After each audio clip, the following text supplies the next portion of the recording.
सर्वहारा जो एसोसिएशन है उनके सर 12 स्कूलों को रिकग्निशन मिली है और जो पेंडिंग रह गए हैं, तो इस बारे में सर क्या मतलब अभी चल रहा है? ऐसा जी कि जब से चंडीगढ़ बना हुआ है, चंडीगढ़ में जो चंडीगढ़ सेक्टर्स का एरिया है वहाँ पे प्रशासन ने प्लाट जो काटे थे, वहाँ पे बड़े बड़े जो लोगों ने स्कूल खोले हुए थे काफ़ी इन्वेस्टमेंट करके, वो सब रिकॉग्नाइज थे। लेकिन ये बड़ा दुर्भाग्य है, जब से चंडीगढ़ बना है और उसके बाद जो गाँव के लोग थे, जी 28 गांव तो बिल्कुल ख़त्म कर दिए गए, 23 गांव के स्कूल, लगभग 90-94 के करीब स्कूल थे जो गाँव के लाल डोरे के अंदर थे। और वहाँ उसी गांव के छोटे बच्चे जो थे वो उनके डोर स्टेप पे अपने घर के पास ही एक सस्ती और बढ़िया एजुकेशन उनको प्रोवाइड ये स्कूल कर रहे थे। लगभग 25 से 30 हज़ार के करीब बच्चे इन 90-94 स्कूलों में पढ़ रहे थे और 3-4 हज़ार टीचर्स, नॉन टीचिंग स्टाफ, ऐसे लोग थे जिनका और कई हज़ारों परिवार जो है वो इन पे आश्रित थे। कभी इनका यूआईडी नंबर छीन लिया जाता था, कभी इनको कहा जाता था कि ये 2019 के नए रूल आए हैं कि 10 बाय 10 से ज़्यादा कमर्शियल एक्टिविटी नहीं कर सकते, सारे स्कूल बंद कर दीजिए। लगभग 30-35-40 सालों से ये लोग प्रयास कर रहे थे कि हमें रिकॉग्नाइजेशन मिले। बड़ी बार इन्होंने एप्लीकेशनें दी, बड़ी बार इनकी इंस्पेक्शनें हुई, बड़ी बार इनको लेटरें भेजी गई, बहुत चीज़ें हुई, लेकिन अंततः 40 साल बीतने पर भी एक भी स्कूल को कई इंस्पेक्शनों के बाद रिकॉग्नाइजेशन नहीं मिली थी। लगभग एक साल से जो सेवा के प्रेसिडेंट हैं दलजीत जी, और जो all India private school association के प्रेसिडेंट हैं, ऑल इंडिया प्रेसिडेंट हैं कुलभूषण शर्मा जी, इन लोगों ने एक प्रयास शुरू किया और मैंने भी उसमें अपना सहयोग दिया।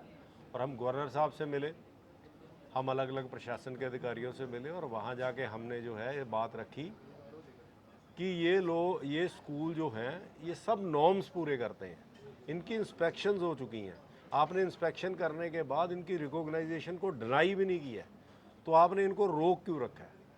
इसका उनके पास कोई जवाब नहीं था। अंततः हमने गवर्नर साहब को कहा कि या तो इन स्कूलों को रिकॉग्नाइजेशन दीजिए या इन स्कूलों को बिल्कुल बंद कर दीजिए। जो 25-30 हज़ार बच्चे हैं उनका भविष्य अधर में ना लटके, उनका भविष्य अंधकार में ना हो।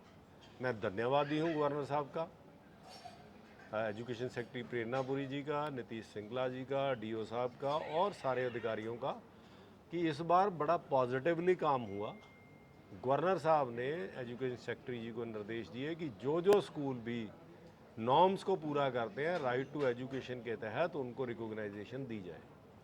12 स्कूलों की एप्लीकेशनें जमा थी ऑलरेडी पहले से, उन्होंने उन स्कूलों की इंस्पेक्शनें की, एक बार नहीं, ऑफिसर चेंज हो गए, दूसरी बार हुई, तीसरी बार हुई, और अंततः जो है आज से 1.5-2 महीने पहले इनको जो है वो प्रोविजनल जो है वो रिकॉग्नाइजेशन इस एकेडमिक सेशन के लिए दे दी गई है।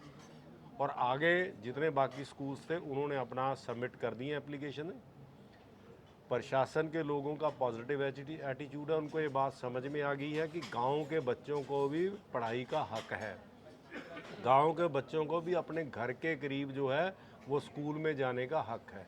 आज कितना ट्रैफिक है, कितना क्राइम है, कितने अबडक्शन के केसेस हैं, तो बच्चा घर के आसपास जाके स्कूल में जाके सेफली घर आ सकता है। पेरेंट्स जो हैं गांव के वो इतना अफोर्ड नहीं कर सकते फीसें, वो इन स्कूलों में अच्छे से अपने बच्चों को पढ़ा सकते हैं। सुनने में आ रहा है कि जितने जो पेंडिंग स्कूल्स रह गए हैं उनकी कुछ फाइल्स है जो अधिकारियों ने रोकी हुई है, नहीं तो कोई, उसमें क्या? मेरी अभी कुछ दिन पहले ही जो हैं जो डीपीआई है उनसे बात हुई है, उन्होंने कहा कि हम कंसिडर कर रहे हैं, थोड़ा सा सेशन एंड है कुछ चीज़ों के विषय में, जैसे सेशन एंडिंग में एग्ज़ाम्स है, रिज़ल्ट प्रेपरेशन है, और आगे +1 +2 की एडमिशन्स होंगी जो ऑनलाइन है, कुछ विषय हैं।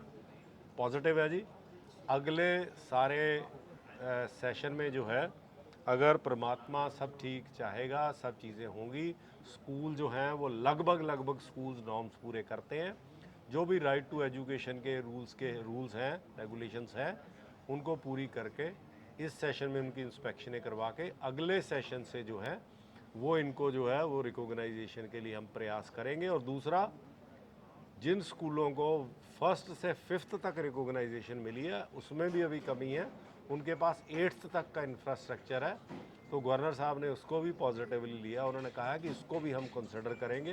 तो मैं समझता हूँ कि चाहे देर आए दुरुस्त आए, कई दशकों के बाद अब चंडीगढ़ के गांव के स्कूलों को भी न्याय मिलेगा, गांव के बच्चों को, गांव के पेरेंट्स को और सारे उन परिवारों को न्याय मिलेगा।